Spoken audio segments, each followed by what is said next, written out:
करे लगी सोकंदा निरवा मैं तो वारी वारी गाऊं मैं अपने पिया पर शोभा मुख से न आवे मारा वाली सिंहासन आसन बैठा ऋषि छत्र सार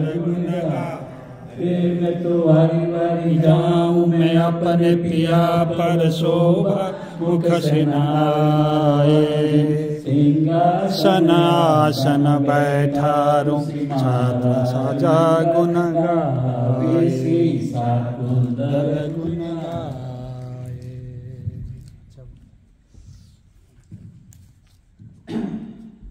सखी मोरी कांचन काल चहुमुख जीवन दीपक ज्योत प्रकाशी हरे बाई करत आरती सिया वरदानी आनंद रंग उल्लासी हरे बाई जुगल स्वरूप सुंदर सुखदायक श्याम राम दली सोहे हरे भाई मंगल रसिक वदन की शोभा निरखांता मन मोहे हरे सब सखिया निरत करे और गावे उमंग पार हरे भाई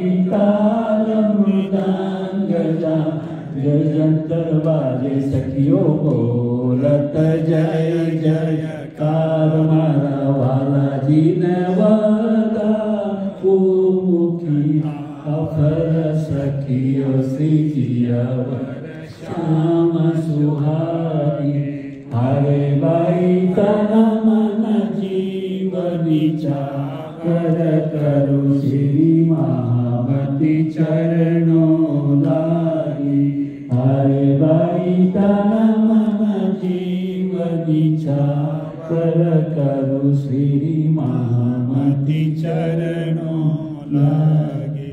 बोलो श्री प्राणनाथ प्यारे परम सुभाग आनंद गुण गाये नवल किशोर निरखी सुख पाये धाम समाजिया मंगलकारी सांग क्षमा दुलहीन पिया प्यारी कुंजनि कुंज मध्य क्रीडत कोए ललित मनोहर सुंदर सोहे करत केल यमुना तटनेरी परम विचित्र जियाबर मेरी निज है स्वरूप रूप पियाराजे ममति मदन कोटि छबिलाजे है स्वरूप रूप पियाराजे महामति मदन कोटि छबिलाजे। कोटि कोटि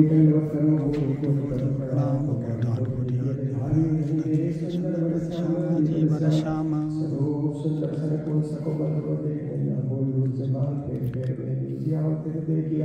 कितने तेरा कौन पहले हाल जामा चढ़ाओ जुलिया बसों चारों हार न करे सरकार जगमगे पार जो जब जो मिट्टी बने ऊपर जाओ बंधा लाला दुरस्त मुखावटी का सका तिलक लो बटवाई की शास्त्र बना उसका पता नहीं एक दर्शना जो सामे शब्द आज बंदा स्वरूप पावजी काट रस्ता कमल मुदरी काल चिचला सदनी जो चलम कर सोंगुरी जनि बट गई कर आकाश में चलो सदा विदार जाई कहे श्री महामती मोमना आशुके चित हर सके माई रोज निकट के करी आकाश में चरण होश जाने जार जाई कहे श्री महामती मोमना रुदल को मां सुखे चित हर सके माई के प्रणाम के माई धाम धनी जी की जय, श्री सुदर्शन किशोर की जय, श्री वृंदावन चंद्र जी की जय, राष्ट्रीय रमया की जय, श्री मुकेश्वर की जय, धनी श्री देवचंद्र जी की जय, श्री दयाल शाह जी की जय, श्री महाराज जी की जय, श्री महाराज छत्रसाल जी की जय, श्री सुंदर साहब जी की जय, श्री सुंदर साहब जी साहब जी के अरविंद में हित चित दीजिए। लाल की जय, आज की जय, प्यारे की जय। कंदं प्रभुदेवचन्द्रं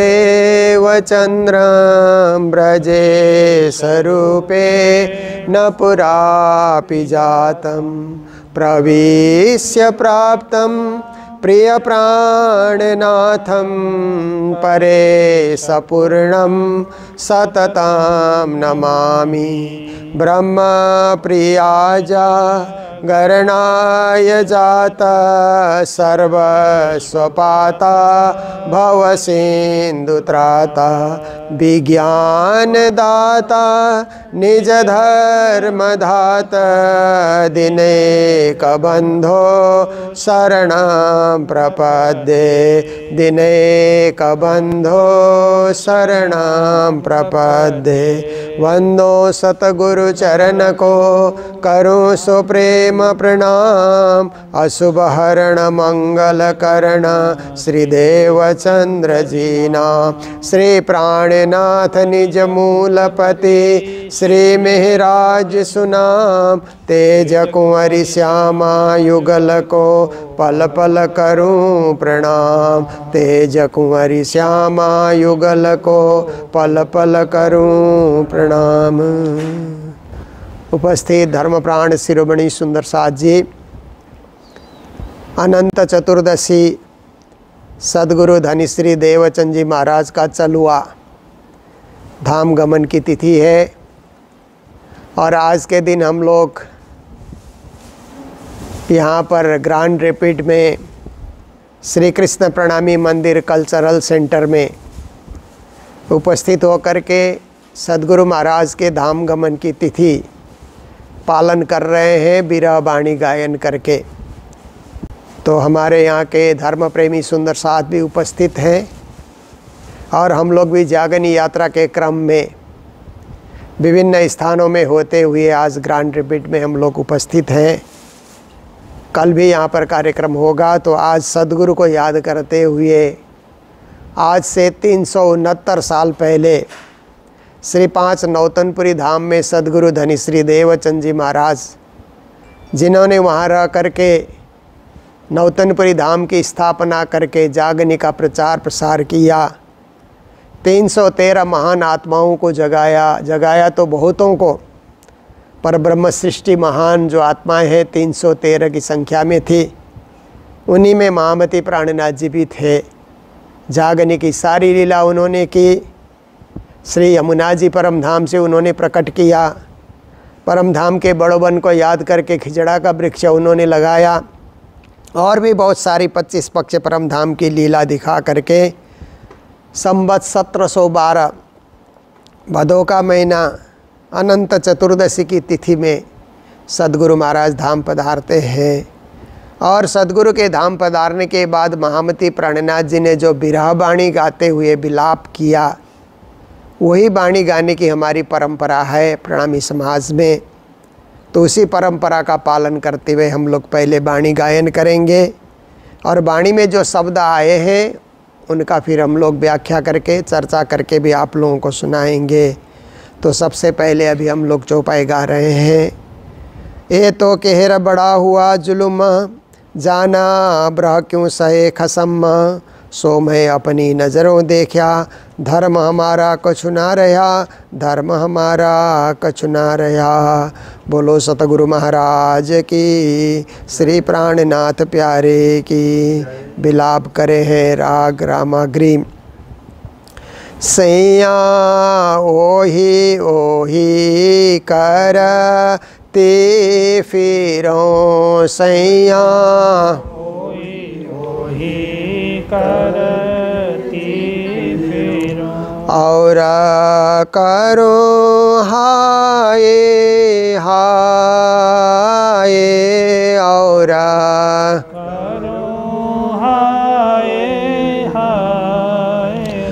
सैया पियू जी बिछो हा क्यों सहूँ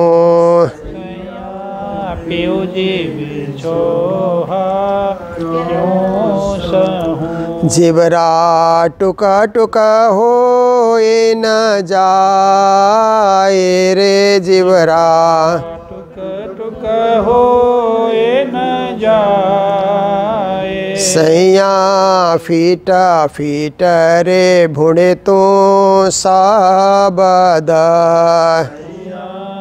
फिट फिट रे भोंडे तू साबद और क्यों आए मुख बान रे और क्यों आए मुख बान रे सैया बाओ न लगी तीन देश की बाओ न लगी तीन देश की और निकसन गए क्यों प्राण और निकसन गए क्यों प्राण रे सैया तूरे जुआ ऐसे क्यों बली तोरे जुआ ऐसी क्यों बली और कहते हवा चान रे और कहते हम चान सैया खेच निकालूं तो को मूल से खेच निकालो तो को मूल से और जहाँ से तो उत्पन्न रे और जहाँ से तो उत्पन्न रे सैया रे पियू जी सिधावते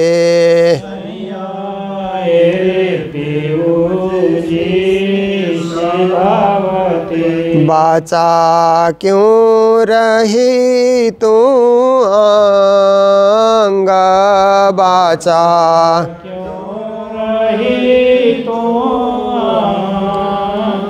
सैया उजड़ा ना पड़े दंतड़े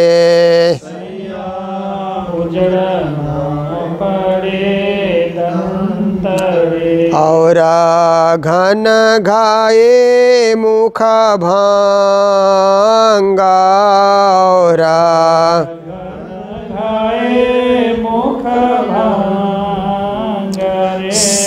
सैया ते क्या सुने नहीं श्रवणा ते क्या सुने नहीं श्रवण और प्यारे पियू के वचन और पियो के वचन सैया रे लवा तुझे सुनते रे लावा तुझे सुनते और क्यों ना लगी कानों आगे ना और क्यों न लगी कानो आगे नरे सैया चलना पियू का सुनते चलना पियू का सोनते तो हे सब अंगों आगिन न आए तो हे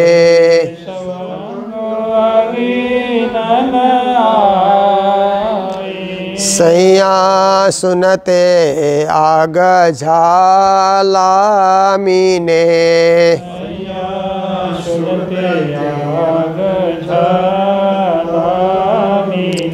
और दौड़ के क्यों न झंपाए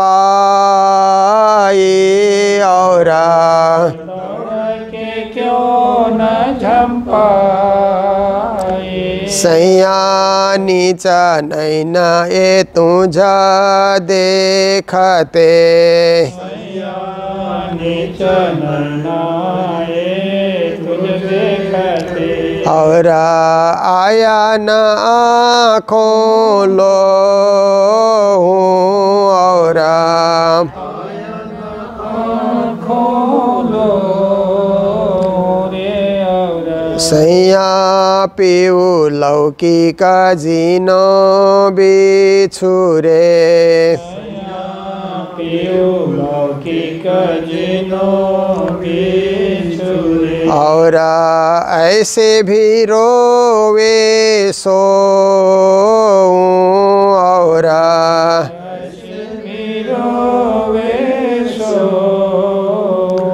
सैया रोवे लो आँखों आजू चले रोवे लो आँखों आजो चले सो कहा भयो रोवन हारे रे और रोवन हारे और सैया देखत ही पीऊ चलना देखत ही पियो चलना और निकसन पड़े तारे रे और पड़े तारे रे और सैया क्यों न आई बासनासिका क्यों न आई वासनाशिका और पहचान के प्रेम और के प्रेमाल रे सैया पीऊ संग जीवरा न चल्या पियो संग जीवरा चल्या अंदर लेता था सुगंध सकल अंदर लेता सुगंध साल रे सैया गुणांग इंद्रियों की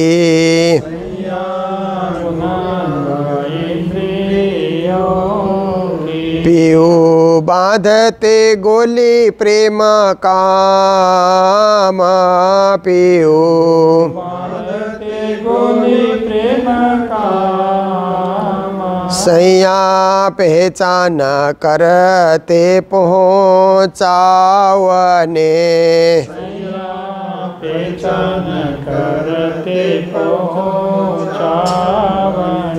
और सनमंद देख धनी धाम और संबंध देख धनी धाम सैया गुणांग इंद्रियाकार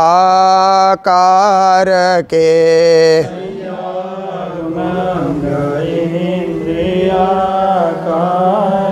और आग पड़ो तुम पार रे और तुम पार सैया प्रेम न उपजा तुमको प्रेम न उपजा तुमको और चलते धाम धनी घर रे और चलते धाम धनी घर रे सैया यति जोग बाइले तो आकार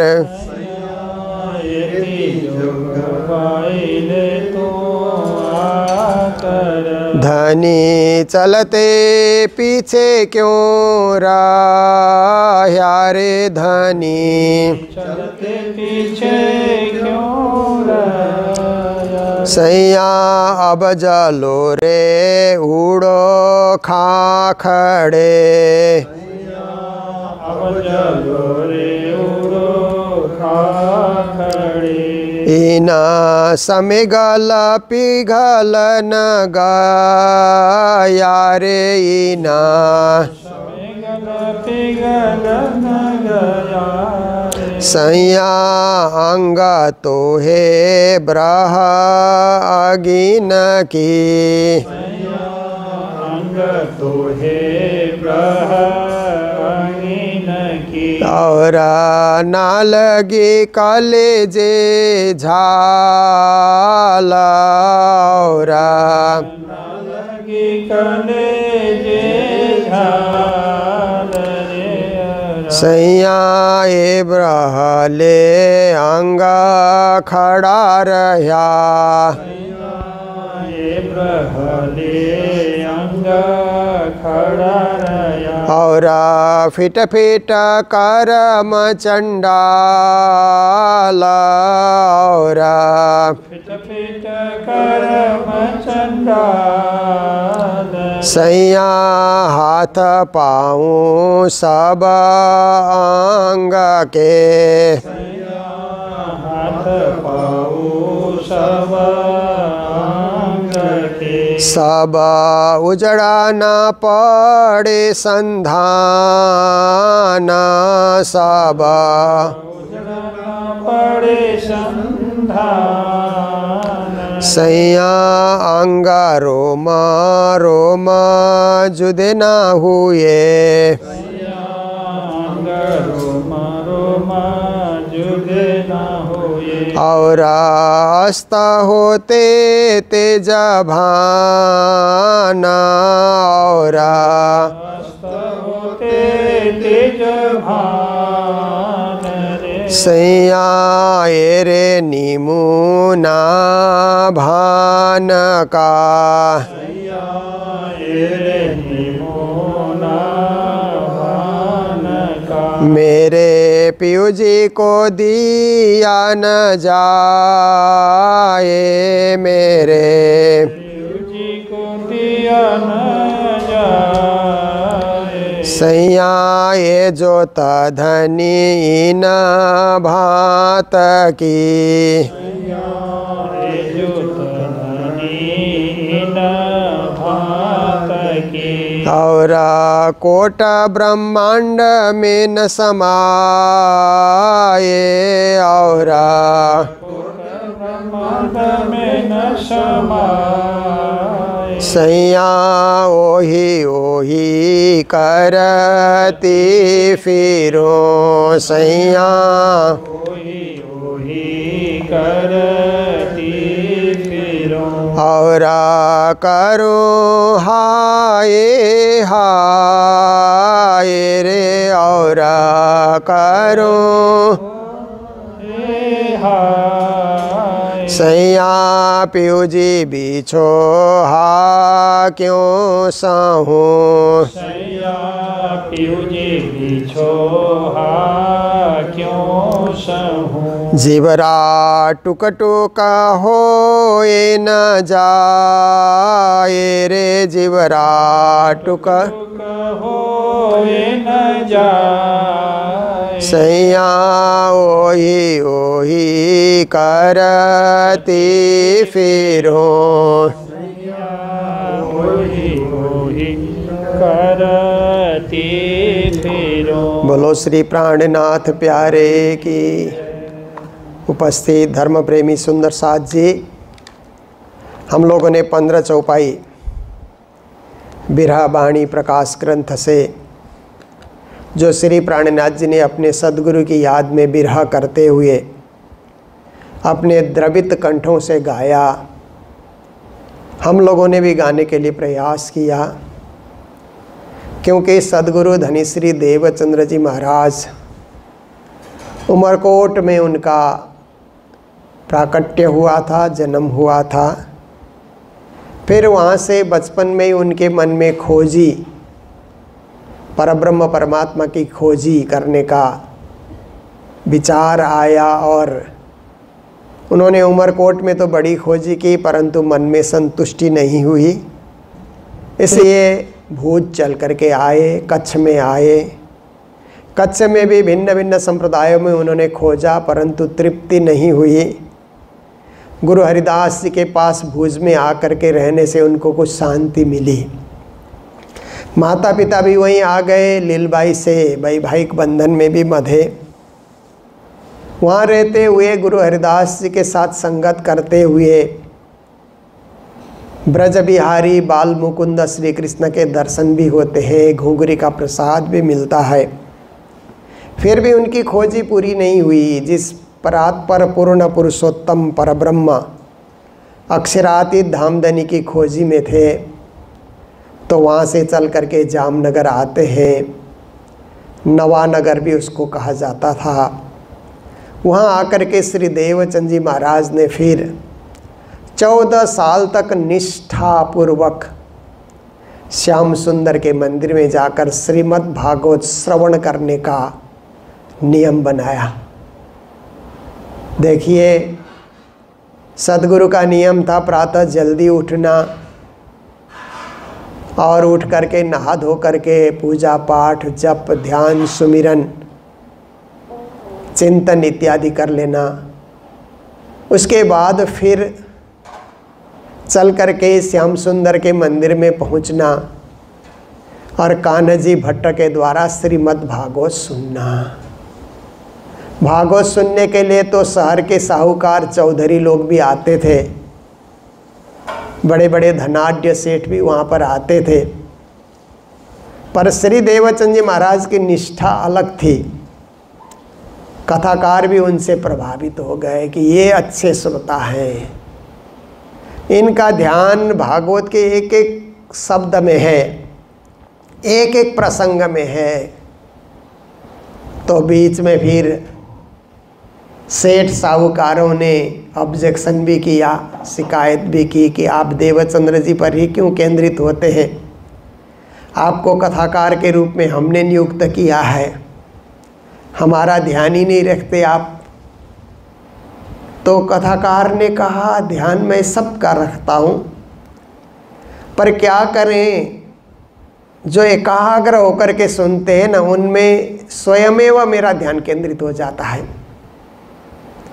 देवचंद्र जी जिस एकाग्रता से सुनते हैं, कथा में डूब करके कथा का आनंद लेते हैं, भगवत भक्ति में एकाकार होते हैं, उससे मैं ज़्यादा ही प्रभावित हूँ।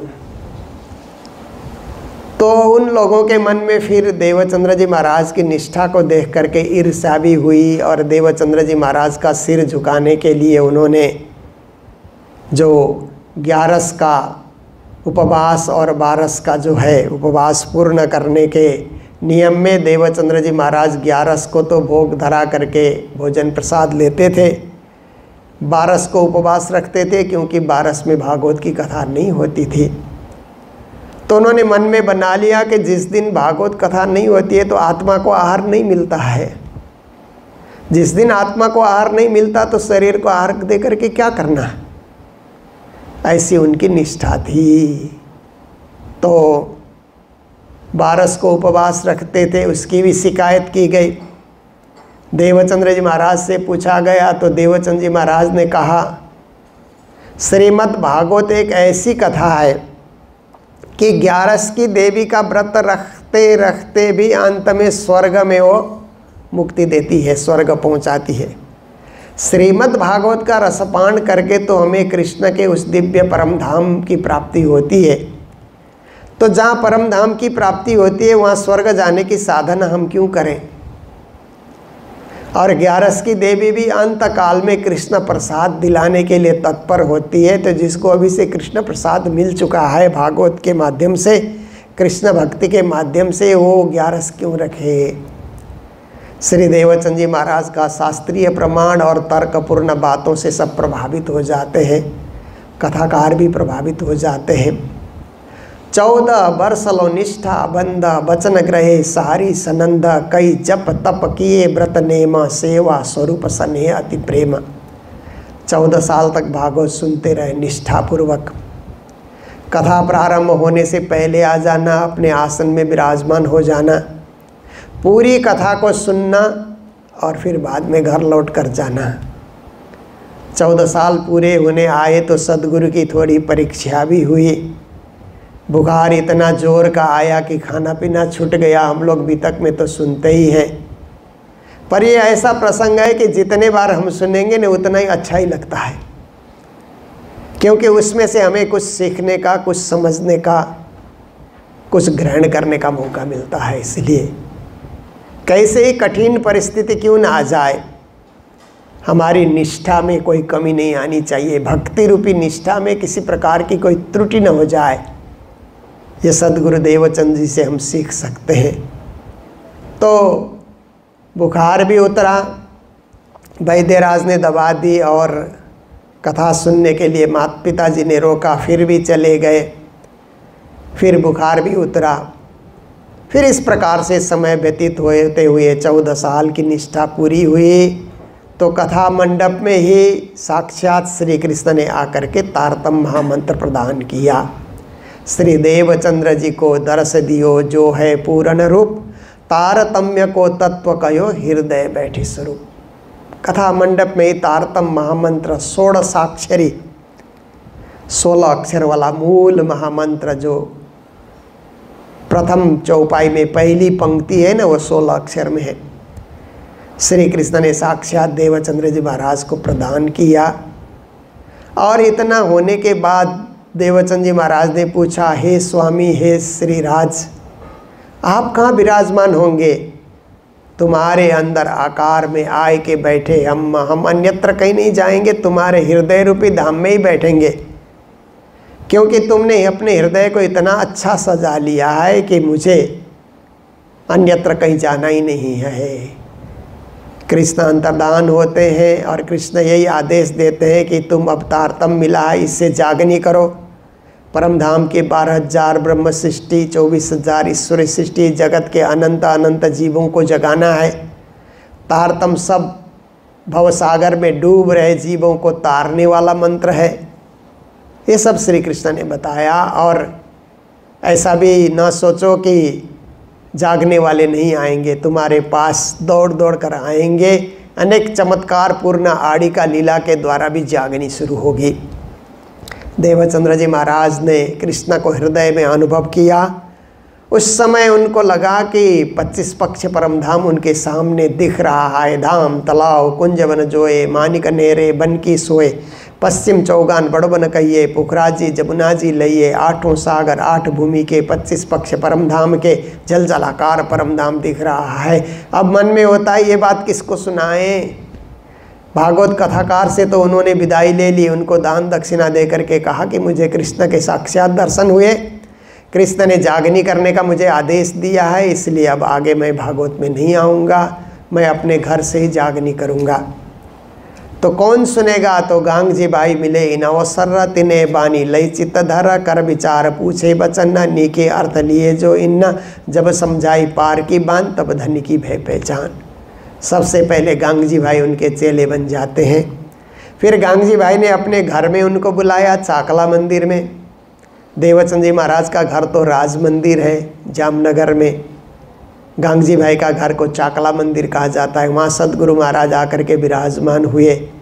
गांग जी भाई सहित सपरिवार को उन्होंने जगाया। आस पड़ोस के लोग को भी जागनी होने लगी। अनेक चमत्कार पूर्ण लीला वहाँ होने लगी। कृष्ण के दर्शन होते हैं, रास लीला के दर्शन होते हैं, ब्रज लीला के दर्शन होते हैं। फिर गांग जी भाई का घर छोटा पड़ने लगा, इतनी भीड़ आने लगी। तो एक शिकायत वहाँ पर किसी ने की और सदगुरु को जब पता लगा तो गांग जी भाई का घर छोड़ करके सदगुरु एक धाम की स्थापना करने के लिए निकल पड़े।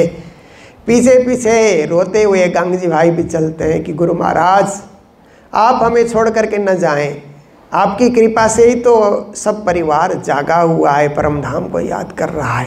आप कहाँ जाते हैं? आपको धाम की स्थापना करनी है तो मेरे पास एक बगीचा है, सुंदर निर्जन बगीचा है, आप चलें और वहाँ धाम की स्थापना करें। सदगुरु महाराज वहाँ पहुँचे, उस बगीचे को देख करके प्रसन्न हुए और उन्होंने धर्म का झंडा, निजानंद झंडा वहाँ पर उन्होंने फहरा दिया। झंडा गाड़ियो प्रेम को 34 पियो पियो होए, ना जाने इन झुंड में कौन सुहागिन होए। फिर वही कुटिया बना करके उस स्थान को श्री 5 नौतनपुरी धाम के नाम से सुशोभित करते हुए सदगुरु महाराज वहाँ पर विराजमान हो जाते हैं। बोलो सदगुरु महाराज की, श्री 5 नौतनपुरी धाम की। पहले बीज उदय हुआ पुरी जहाँ नौतन, सब पुरियों में उत्तम हुई जो धन धन। ए मध्य जयपुरी कहावे नौतन जेनु नाम, उत्तम 14 भवन मा जा बालानु विश्राम। वहाँ रह करके सदगुरु ने धर्म प्रचार प्रारंभ किया और जागनी बढ़ी और विस्तार हुआ।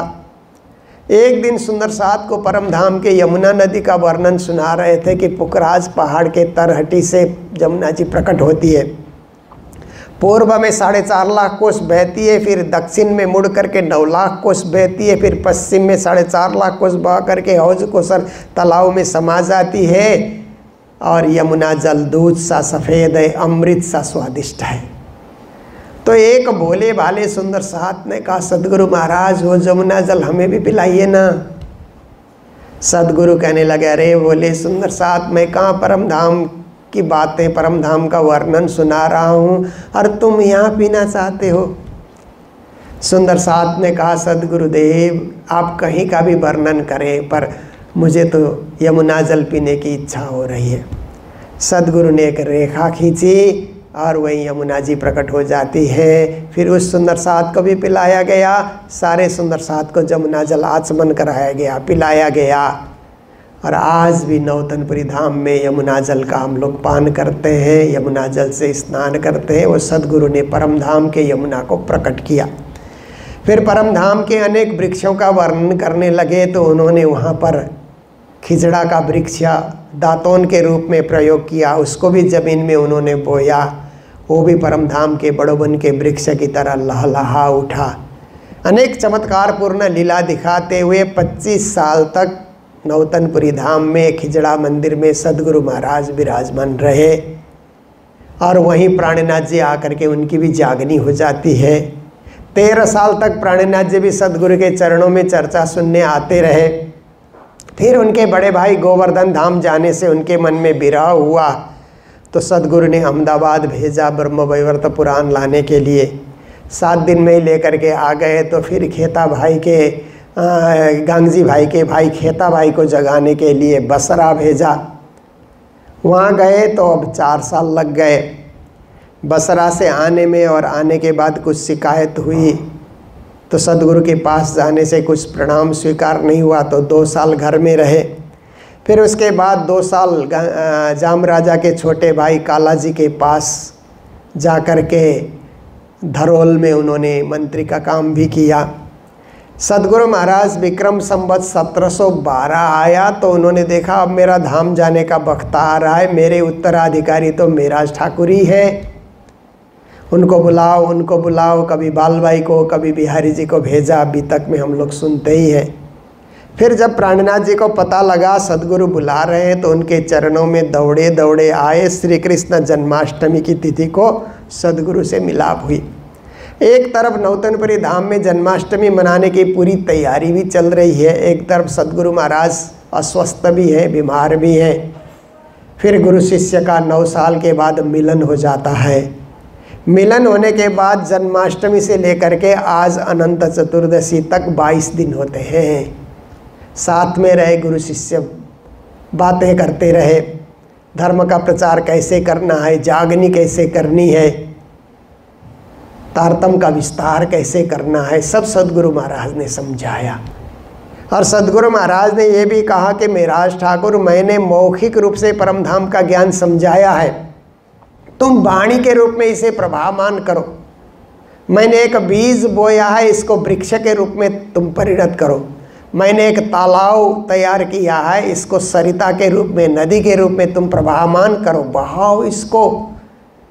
तो सदगुरु का आदेश मिला और 22 दिन होने के बाद सदगुरु महाराज ने मेराज ठाकुर को कहा कि अरे मेराज, घर गए कि नहीं तुम? कहा घर तो नहीं गया हूँ, 22 दिन से आपके ही चरणों में हूँ, आपकी सेवा में हूँ।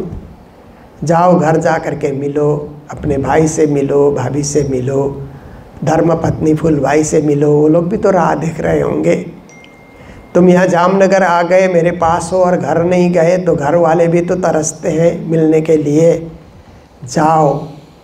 तो सायंकाल श्री प्राणनाथ जी को सदगुरु का आदेश हुआ तो घर चले गए।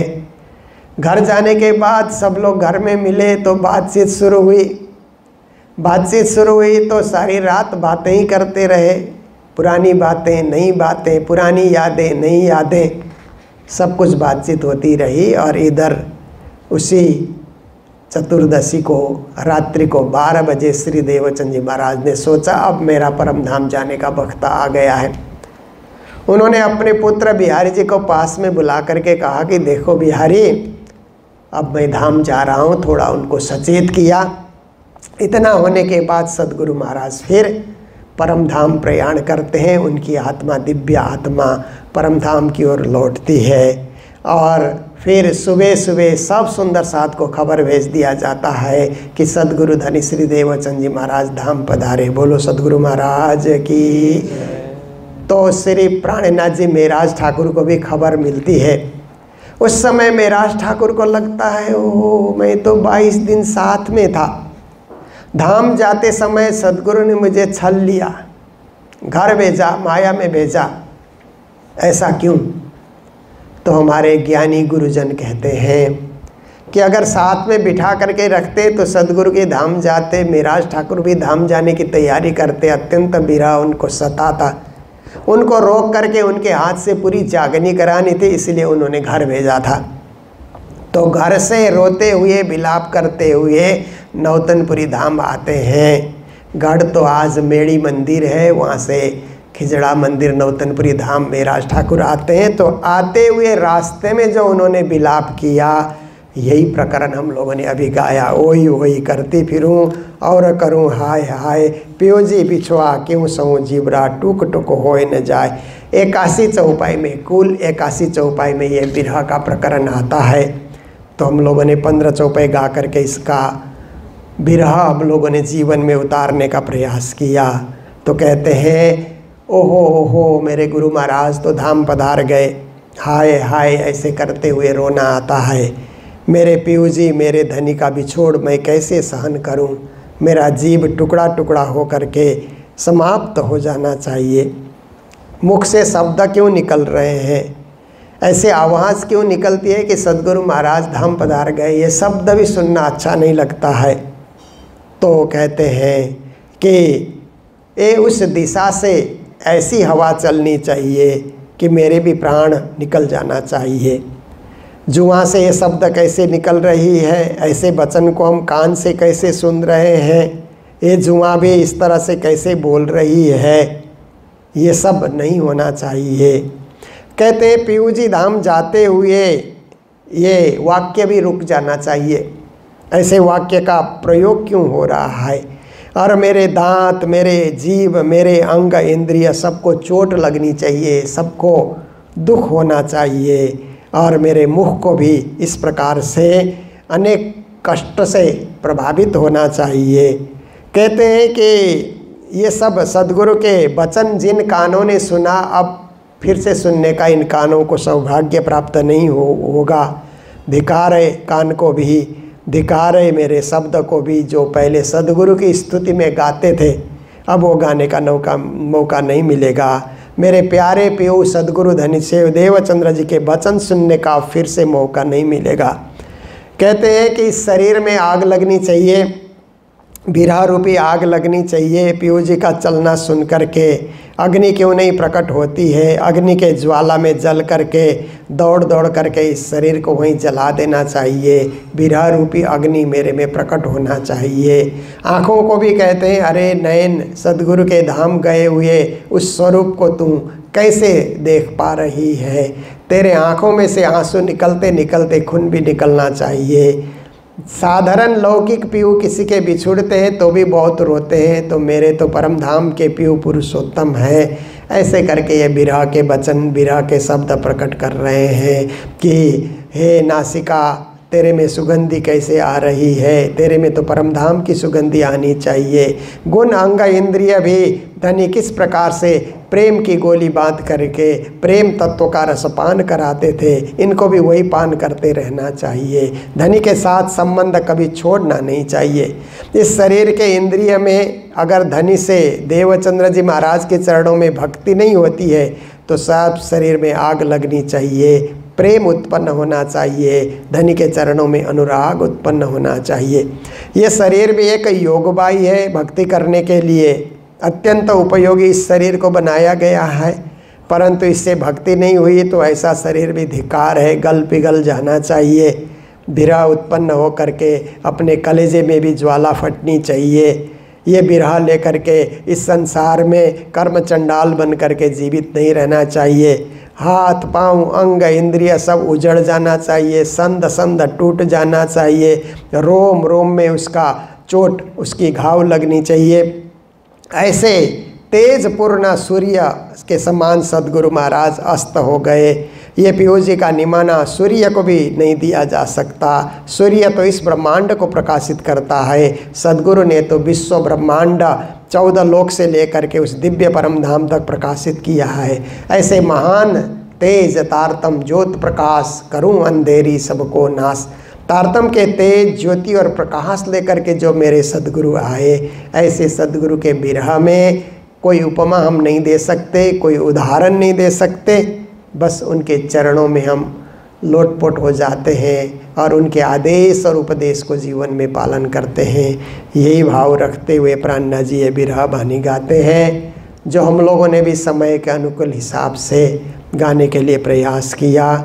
उसके बाद सद्गुरु महाराज को फिर वहाँ पर अग्नि संस्कार किया जाता है, जहाँ आज उनकी समाधि बनी हुई है।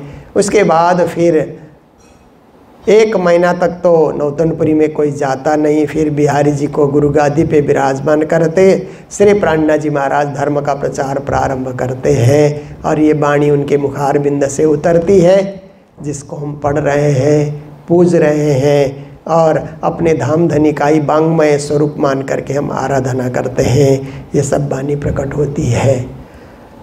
तो इन्हीं शब्दों के साथ आज हम लोगों ने सद्गुरु को अपनी श्रद्धा भावना अर्पण की है कुछ देर के लिए।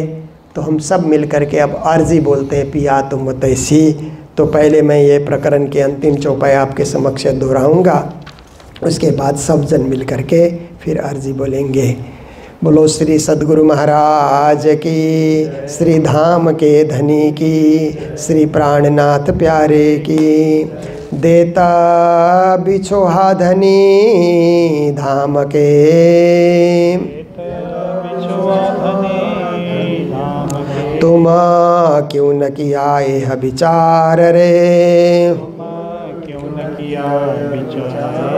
होते आशा मुखी इंद्रावती, सुख चाहती अखंड पार रे, सुख चाहती अखंड पार रे। बोलो श्री प्राणनाथ प्यारे की, श्री धाम के धनी की। तुम हो तैसे की जियो में अर्ज करूं मेरे पीऊ जी, हम जैसे तुम चिन करो मेरा तलप तलप जाए जीव जी, बड़ा तो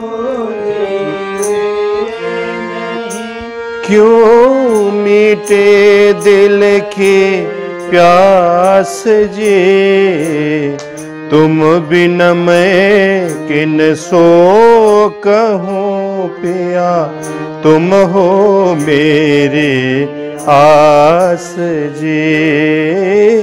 आस बिरानी तो करो पिया जो कोई दूसरा हो ये जी, सब विद पिया जी समर्थ दिन रहन जात रोय रोय जी। जन्म दे जो हम हते सो तुम देखते के जी, जब तुम आप दिखाओगे पिया तब देखोगे नैन भर जी।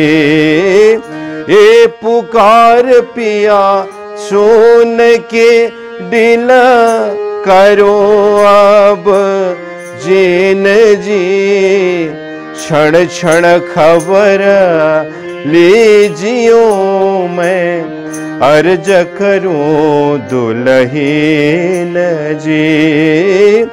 एति अर्ज मैं तो करो पिया जो आड़ी भय अंतराय जी, सो आड़ी अंतराय टाली के दुल्हा लीजे कंठ लगाए जी।